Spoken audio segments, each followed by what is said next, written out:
Welcome to your channel. I have read for you today book is Dollars and Cents Summary Sentence Summary. Dollars and Cents explains why it's so hard to manage money and teaches you how to combat false cues and natural desires so you can manage your dollars in better ways.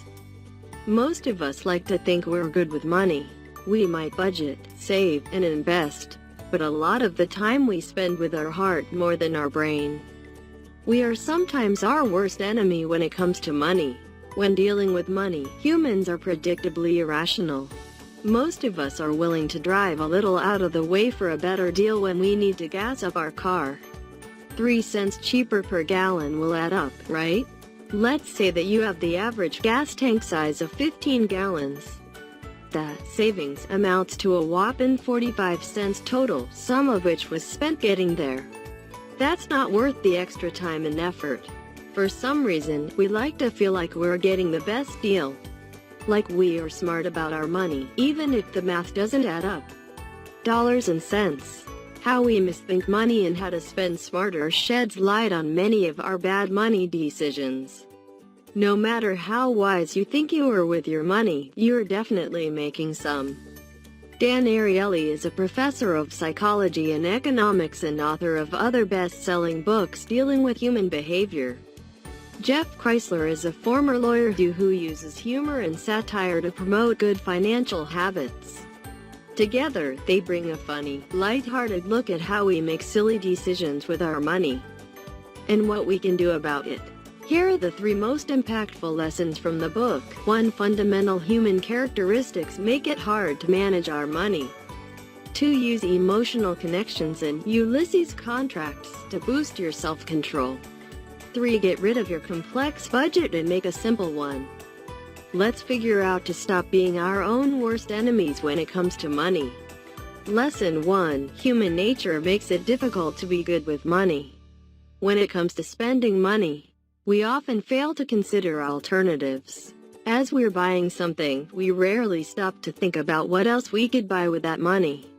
In economics, this is also called an opportunity cost. For example, when you're buying a new car, you should stop to consider the purchases you may be giving up when you buy it, like a nice vacation. Many people fail to do this when impulse buying, and it costs them later on. Brain scans show that spending money triggers a pain response.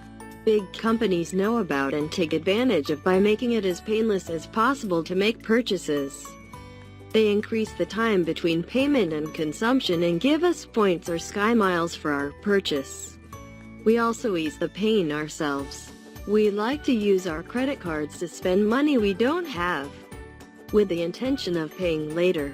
If you've ever read Dave Ramsey's book, The Total Money Makeover, you know that this is generally a terrible idea if you want to build wealth. Language plays a role in convincing us to spend as well. One study gave people 2 options: live with 20% less of your salary or live off of 80% of your current salary. People were far more comfortable with the latter, though the 2 options are exactly the same. Similarly, people tend to spend more money on products that have a fancy name. When words like artisan are used to describe bread, people perceive it to be worth more. Lesson 2. Take control of your spending habits by making emotional connections and Ulysses contracts. Studies show a whopping 26% of 50 to 64-year-olds have not saved anything for retirement.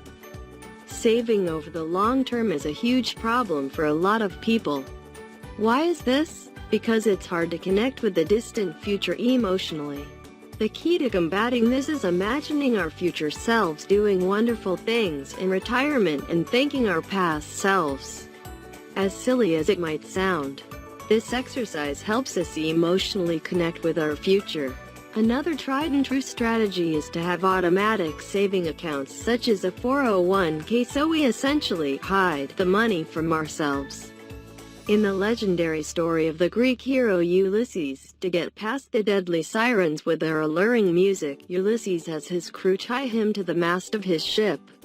Similarly, a Ulysses contract is a way we avoid negative temptations in our life by setting up a system or process that makes it impossible to fall into temptation. An example of this is if you are bad with spending on credit cards, throw them out and start using only debit or cash. And like we learned before, this will make spending more uncomfortable, which is a great thing for your wallet. Lesson 3. Scrap the complicated budget and opt for a more straightforward one. Instead of constructing a complex budget plan as so many financial sources outline, the authors go for a more simple option. They know that the act of budgeting is inherently irrational, but just like corporate accounting, it can be useful if used judiciously. The problem is that we can deceive ourselves with it if our mental balance of accounts becomes too creative. People usually quit complicated budgets, much like difficult fad diets, because they are too hard to maintain. Instead, set up a comfortable but prudent budget for discretionary spending on the non-essentials, and stick to it.